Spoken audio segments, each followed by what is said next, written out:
Olha, mudando de assunto, às vésperas do início do Exame Nacional do Ensino Médio, Enem 2022, que começa no próximo domingo, como será que está a preparação dos candidatos, hein? O repórter Diego Araújo foi acompanhar um pouco dessa reta final. Vamos conferir.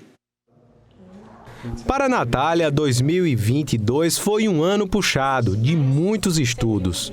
Numa preparação intensa para o Enem, em alguns momentos ela precisou abrir mão do próprio descanso. Inevitavelmente, quando a gente começa um processo tão puxado como a preparação para o Enem, você tem que abrir mão de algumas coisas, né?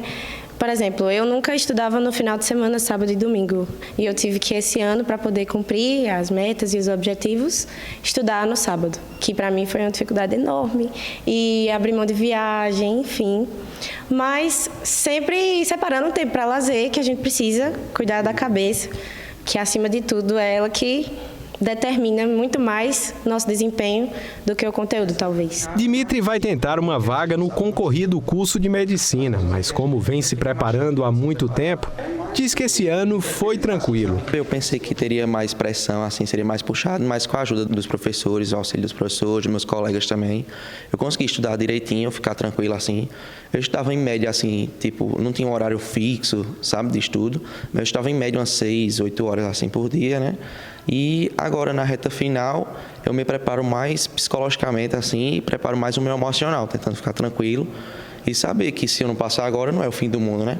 Ainda sou muito novo, posso tentar novas vezes, né? Várias vezes assim. E no ano de preparação para o Exame Nacional do Ensino Médio, o professor de Física, Ives, focou naqueles assuntos com maior chance de cair nas provas. A prova de Física a gente sabe que ela está dentro da prova de Ciência da Natureza, né? Então, é um conteúdo bastante denso, grande parte dos alunos tem dificuldade nessa disciplina, mas tudo tem que começar do fundamento. Acho que o essencial para a prova é você chegar conhecendo as unidades de medidas. Quando você conhece as unidades, você conhece ter um desempenho diferenciado na prova, e a gente sabe aqueles conteúdos que todo ano são recorrentes, então vai aparecer questões de circuitos, vai aparecer questões de fenômenos ondulatórios, vai se comentar sobre leis de Newton. Então todos esses tópicos são tópicos que nós preparamos os nossos alunos para que eles façam uma excelente prova. Ao longo desse ano, milhares de estudantes em todo o país que vão fazer o Enem nos 2 próximos fins de semana enfrentaram uma verdadeira maratona de estudos. Mas e nessa reta final, como será que está o ritmo, por exemplo, de preparação dessa turma? Eu tinha pensado em fazer justamente o que você está falando, desacelerar. Mas eu olhei assim e eu fiz, eu ainda tenho gás, então eu vou botar o gás que eu tenho. Então, estou fazendo muito mais do que eu estava fazendo. Antes eu fazia só 50, 60 questões por dia, eu estou fazendo 90. Até o último instante. Mas na sexta-feira eu acho que eu vou tirar o dia para relaxar. As provas do Enem acontecerão nos dias 13 e 20 de novembro. Em todo o Brasil, mais de 3 milhões e 300 mil estudantes deverão fazer o exame.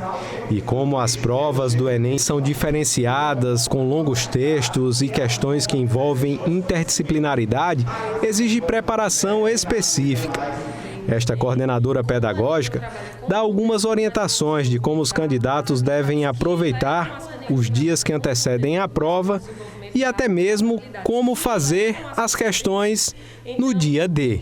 É muito importante que o aluno use principalmente aquela primeira meia hora que ele fica lá na sala, aguardando o início da prova, né, para tentar desacelerar, principalmente o batimento cardíaco, para ir acalmando um pouco, olhar direitinho a prova, seguir aqueles critérios de começar pelas questões fáceis, questões com textos muito longos, os alunos sempre vão deixando para depois, começar a ler pelo enunciado e não pelo texto, porque quando ele lê o enunciado, ele já vai para a leitura procurar só o que ele está precisando. Tudo isso é estratégia para que o aluno vá controlando a leitura, a concentração, o nível de compreensão da questão e principalmente o emocional. No dia da prova, o emocional pesa bastante. Pois é. Sabe quem tem filhos que já passaram por esse momento, como eu, que a família precisa dar um suporte muito grande, porque eles ficam realmente uma pilha nesse período, viu?